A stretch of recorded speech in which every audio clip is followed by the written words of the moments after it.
Hi everyone, welcome back to my channel. I hope you all are doing good. I am also good. As you all know that I make videos related to spoken English.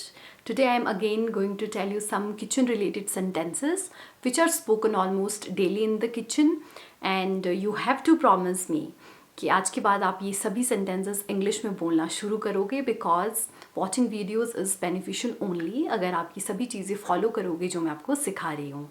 And you will gain confidence of speaking in English with the help of these small sentences.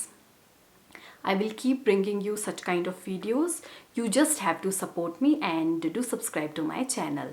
Without further ado, let's get into the video. Number first sentence is, don't drink water while standing. खड़े होकर पानी ना पिए. For example if somebody is standing in front of you और वो खड़े खड़े पानी पी रहा है तो आप बोल सकते हो don't drink water while standing.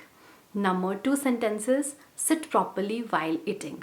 खाना खाते समय ढंग से बैठे. For example you can tell a person who doesn't sit ढंग से खाना खाते टाइम तो आप बोल सकते हो seat properly while eating. Number third sentences, when will the meal be cooked या when will the meal be ready. खाना कब तैयार होगा. For example when you reached at home and you are feeling so hungry and you want to ask कि खाना कब तैयार होगा तो आप इसे इंग्लिश में बोल सकते हो when will the meal be ready. Fourth sentences, turn down the heat. आंच धीमी कर दो. For example if you want to tell someone कि cook vegetable on a low flame पर उन्होंने आंच ज़्यादा करके रखी है तो आप बोल सकते हो turn down the heat. Number fifth sentences, kindly pass me the salt. कृपया मुझे नमक दे दो. For example if you feel less salt in the vegetable while eating food और आप किसी से नमक मांगना चाहते हो तो आप इंग्लिश में बोल सकते हो kindly pass me the salt. Number six sentences, pour little water. थोड़ा पानी डाल दो. For example if there is less water in the pulses and you want to tell someone कि थोड़ा और पानी डाल दो तो आप बोल सकते हो pour little water. थोड़ा और पानी डालो. Another sentence is, I have to serve the food. मुझे खाना परोसना है. For example if somebody is calling you somewhere खाना परोसने के टाइम तो आप बोल सकते हो I can't come because I have to serve the food. 8 sentences, dry all the washed dishes. सभी धुले हुए बर्तन सुखा लो. For example if your daughter has washed all the utensils, then after that you can tell your son कि सभी धुले हुए बर्तन सुखा लो. Dry all the washed dishes. Number 9 sentences, stir the curry. Curry को हिलाओ. For example if you are tired after cooking और आप कहीं जाकर बैठ गए हो और आप चाहते हो कि कोई करी हिला दे तो आप बोल सकते हो प्लीज़ स्टर द करी.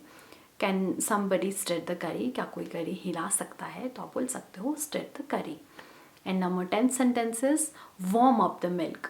दूध को उबाल लो. अगर आप दूध उबालने को बोलना चाहते हो किसी को तो आप बोल सकते हो warm up the milk. Number 11 sentences, grate the carat.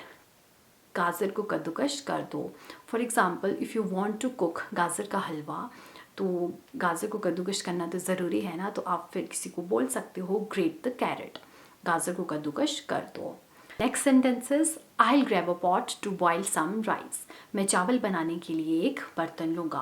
For example if you have gone for a shopping और आपको वहाँ एक चावल बनाने के लिए बर्तन दिखा है और you want to buy it तो आप उसे बोल सकते हो I grab a pot to boil some rice. Next sentences, I am fond of cooking. मुझे खाना बनाने का शौक है. For example if somebody asks you what are your hobbies और आपकी एक हॉबी खाना बनाना है, आपको खाना बनाना बहुत पसंद है तो आप बोल सकते हो आई am fond of cooking. That's all about today's video. I hope आपको मेरी वीडियो से कुछ सीखने को मिला होगा and I feel very grateful अगर आप कुछ भी मेरी वीडियो से सीखोगे. And stay connected with my channel. I will keep bringing you such kind of videos ताकि आप रोज़ कुछ ना कुछ मेरी वीडियो से सीखें. And thank you so very much for watching और please do subscribe my channel and share my videos so that ज़्यादा से ज़्यादा लोग मेरी वीडियोस देख पाए और उन्हें कुछ सीखने को मिले. Again, thank you so much.